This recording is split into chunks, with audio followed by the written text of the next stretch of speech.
Welcome to the second half of the conservation conversation. If you're joining us at the time, my name is Chimtai Kirui, and tonight on the program, I'm sitting down with Josephine Wawira, Communication Officer from Sustainable Inclusive Business, and also a host of Circular Economy Program run by SIBK as well. SIBK, Sustainable Inclusive Business, KEPSA, yeah. right? Kenya. And she's here tonight to speak to us about the Kenya Plastic Pact that has been launched in Kenya, where we're seeing companies or stakeholders coming together to ensure that they're making a huge step ahead in waste management. And here we're speaking about Plastic Pact.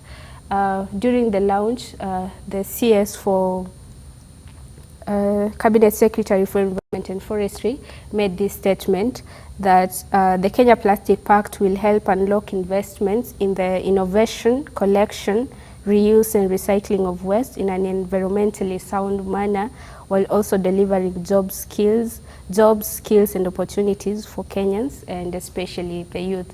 So for a long time, the informal waste sector has been disregarded as a very key stakeholder when it comes to proper waste management, not just for plastic, but generally waste management in the country. But let's admit this. Let's say, for instance, I am a producer of plastic, yeah? And then I have done my production, and then the material, the product has gone to the retailer, then who has sold it to the consumer.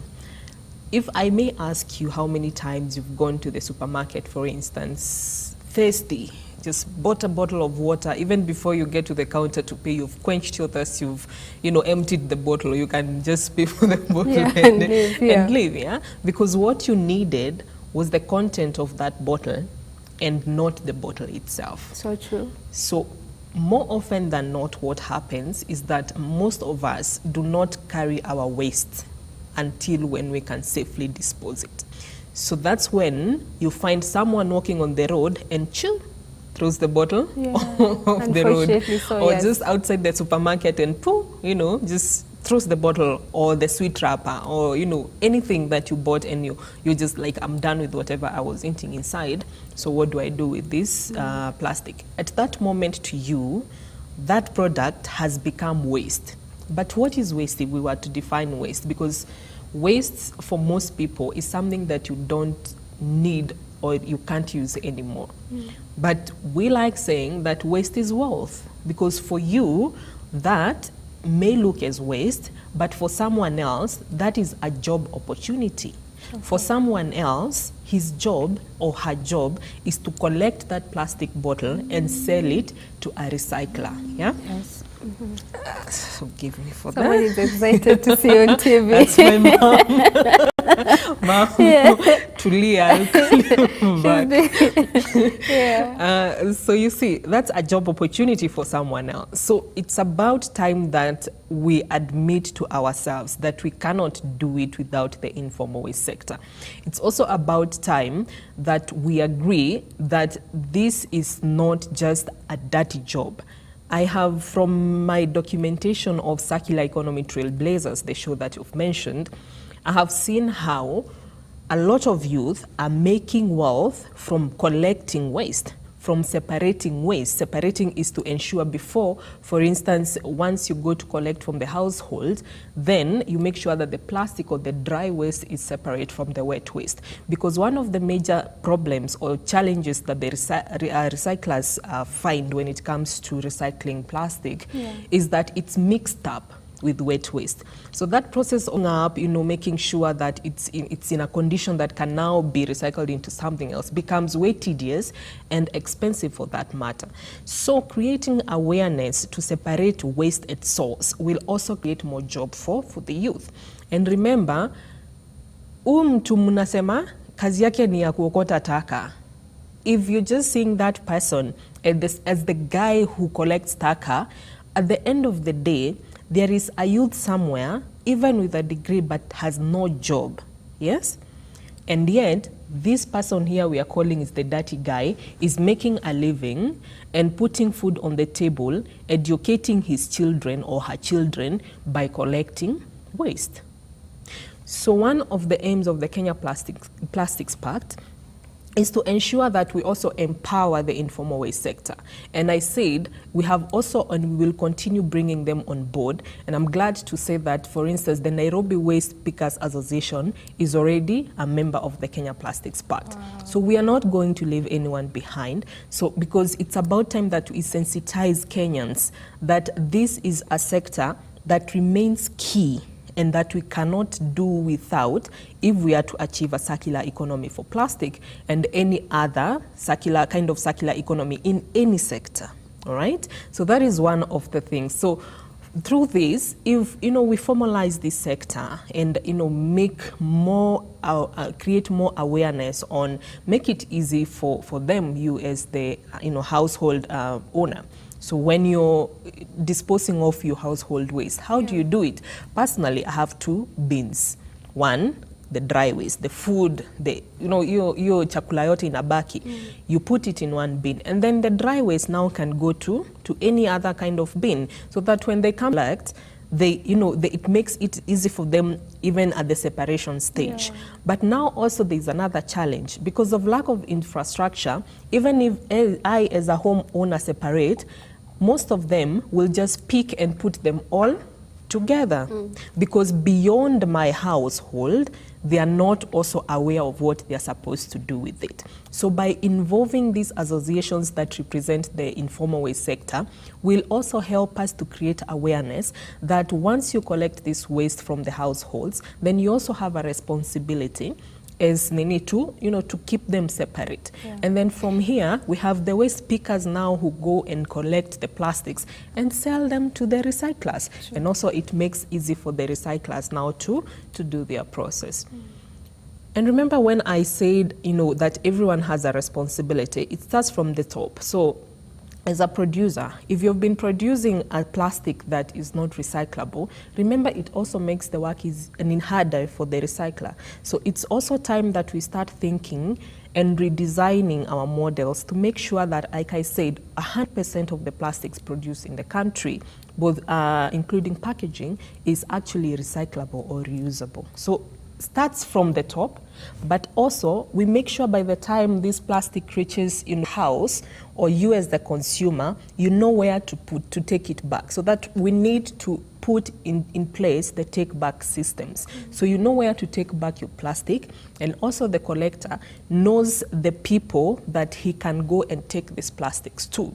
And so this plastic does not end up in the environment, but is put back into the system and made into a new product or the same product. So this way we create a circular economy. But this circular economy will not be if all the stakeholders are not involved. The other major point I want to emphasize is circular economy, as many people seem to understand it, it's not just recycling.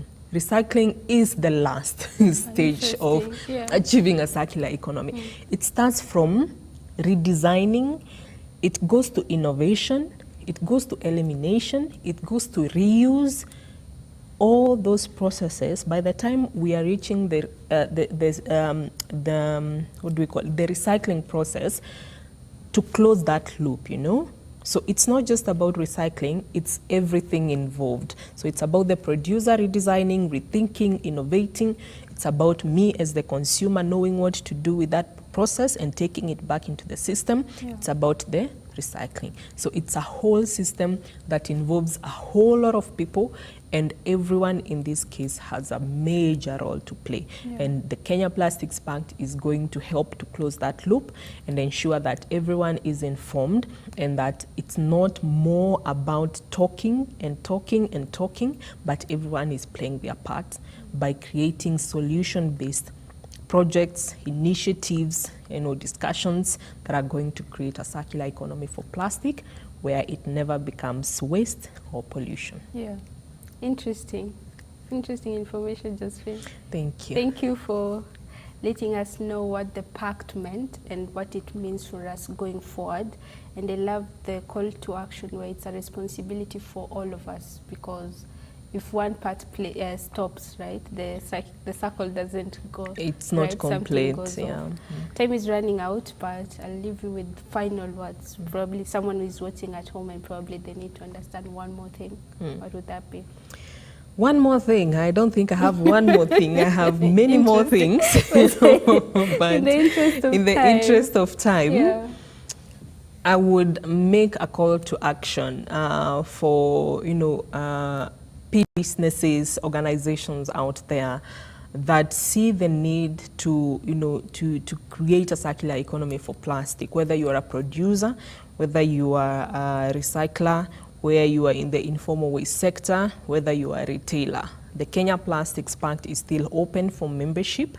We are still taking in because the more the merrier, the bigger the impact. So we are still taking in memberships. You can also visit our website at KPP for Kenya Plastics Pact. So it's kpp.or.ke for more information on how the Kenya Plastics Pact works and how you can also join either as a member or as a supporter. Yeah.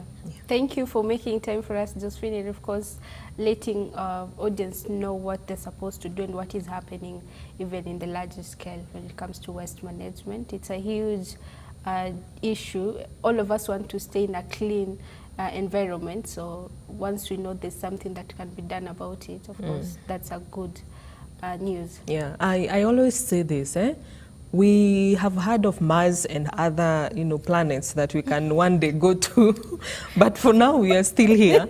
This is the only plan A that we have. We don't have another plan B yet. So while we are here, please, let's protect what is ours. This is our home. This is where we belong until further notice.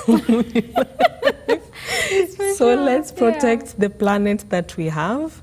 Let's make sure that any impact that we have on the planet, on the people, on profits is positive and not negative. Thank you very much. You've said it. I have nothing else to add. Thank you so much. I'm hoping to see you here again, Josephine. Anytime.